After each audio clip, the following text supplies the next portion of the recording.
masakit. Yung, hindi ko, kahit hindi ko naman naman kung anong klaseng posisyon ko pagtulog gagawin.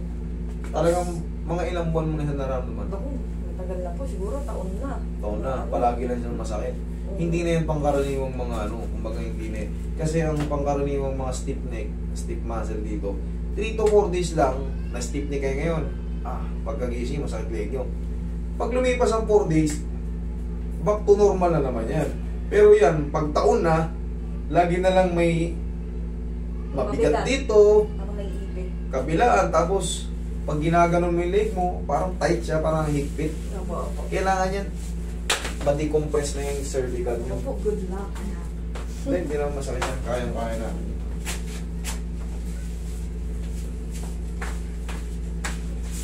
Tingnan mo, lingon ka nga ron. Ayan, may tight o masakit? Mahigpit. Kabila. Mahigpit. Ayan. Mas mahigpit. Mas mahigpit sa kaliwa. Okay, sige. Sa kanan, mahigpit. Sa kaliwa raw, mas mahigpit. Okay. Pero if, kumbaga, pagtatansya mo lang mga ilang buwan siya o ilang taon, tansya lang. Approximate lang. Siguro, yung pagsisimula po nung naging issue sa leg, siguro sasabihin ko mga nasa 2 years na. 2 years na. Kasi, pero nagsimula lang siya nung una, yung parang ma-pressure. Tapos yung sobrang pressure. Sa ano bang daily routine mo? Ano bang daily routine mo? Sa ano, call center kasi nga. Kaya. Yun. Yung lamig kaya, Master. Wala, buhusan ko to ng mainit na tubig, tanggal yung lamig na. Joke lang. Wala, simple. Yung lamig sa environment ng call center, nagko-contribute kaya yun? Yes, pagka kayo may ngalay-ngalay sa leg, subukan mo yung nagdadrive ka ng sasakyan, matamaan ka ng aircon dito, babad mo yung aircon yung binubugan. Ang sakit, ganun din yun. Ganun din sa ano, ganun din sa call center. Siyempre, palaging malamig doon, di mag-jacket ka na. Tapos, wala naman ang bata ron sa call center Mag-plus ka ng pau dito kung nangangalay. Huwag mong tiisin. Para yung mga spasm, ma-release ka agad. Kasi once na mag-severe yung muscle spasm, ikaw rin magdusa. Kasi yan, talaga, mag-build up ng tightness yan dito. O di, ikaw magdudusa. Doon ka na makakaramdam ng mga, parang pag ginanon mo, hapit na hapit ang higpit. Tapos pag day off, naglalaro sa cellphone, nakahiga. Yun lang. Siyempre. Ganun talaga ang ano Siyempre, baguhin din natin yan. Sampo. Kukurin mo muna yung shoes mo, sasigahan ka matagilid. Hanggang sa bahay ba? Relax na. Sabi lang sa'yo. Kung karaniwan sakit ng call center yan dito. Ngawit sa leg. Saka sa balakang. Yan ang pinakapangkaraniwan ng ano. Tapos, susundan na lang din ng sakit ng ulo yan pag masakit na leg. Siyempre, hindi naman kayo pwede pumasok na hindi naliligo. Ayan. Magtutuloy-tuloy na yan. Kasi malalamig yan, tapa.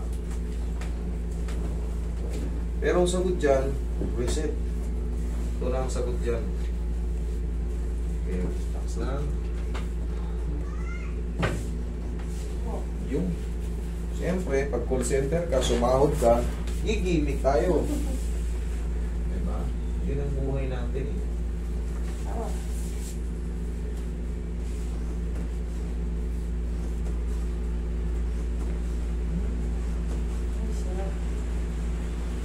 Yan, reset yan. Tapos mamasas na.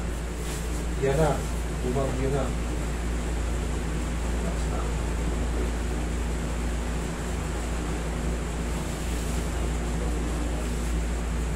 Dyan ka lang tol, mamasasigan ka lang parang doormat doon na may nabibili sa mga online. Ayan, malakit para kay madulas.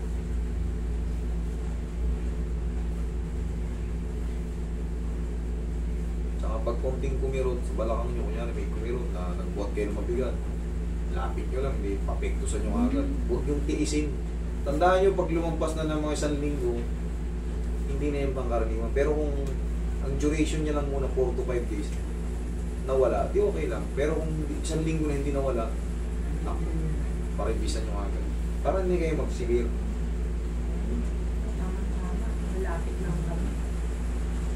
Anong phase ba kayo? Phase 3. Lapit sa court. Ihaya ka sa inhale. Exhale. Oh, Tumunog, diba? Sakit. Butok ka na. 24 years na kayo, wala pa kayong kilala ron? Hindi kami marami naman, lumalabas. yung mga kapitbahay namin, mga kapatid ko, doon kami lahat. Si Alot. Yan ang mga ano dyan, kilala dyan sa pastry. Sila Charlie. Mga hoodlum dyan, yan mga kilala ko dyan. Pero siyempre, marami kayo dyan. Makawat ano dyan, puno na dyan, ibibinira na yung pakante dyan. Opo. Ang problema sa De La Costa, parking.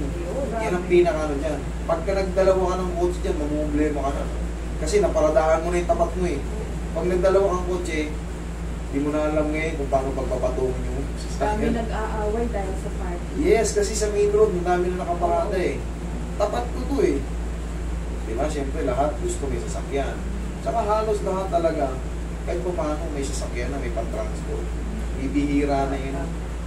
Wala man sasakyan, may motor naman. Siyempre, kakain din ng special. Tsaka pag tapat mo, gusto mo, priority mo sa akin yan. Tapat ko yan. Huwag mo kong parada, magagalit ka rin. Yan ang problema sa De La Costa. Paradahan.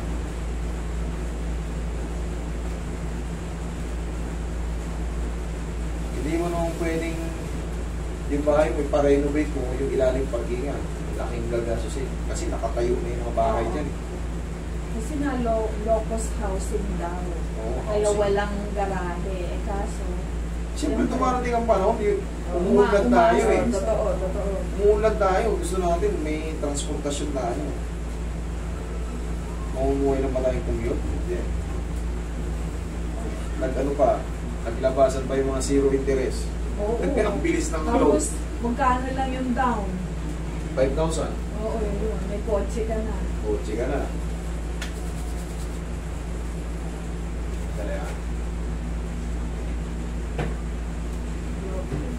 Bote ng bote. Saka yung mahiwagang tissue. Yan.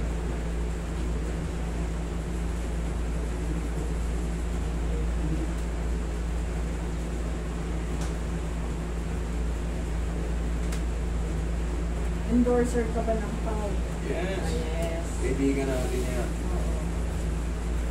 Ano, napapanood lang namin sa TV sa Itbulaga yata. Opo. Hindi naman kami gumagamit. Mula Ngayon. ngayon, gagamit na kami. Gagamit na kanya. Tandaan nyo, pag magmumall kayo, bago kayo lumabas ng bahay, hapusan mo yan. Okay, yan yung ano natin. Pagka ikaw ay 30 mahigit na, yan yung pinakakulong natin. Kaya Pau. nga,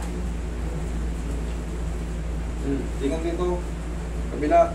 Oh. Woo! Sarap. Okay, huwag lang maligo to. Okay, thank you po. Thank you.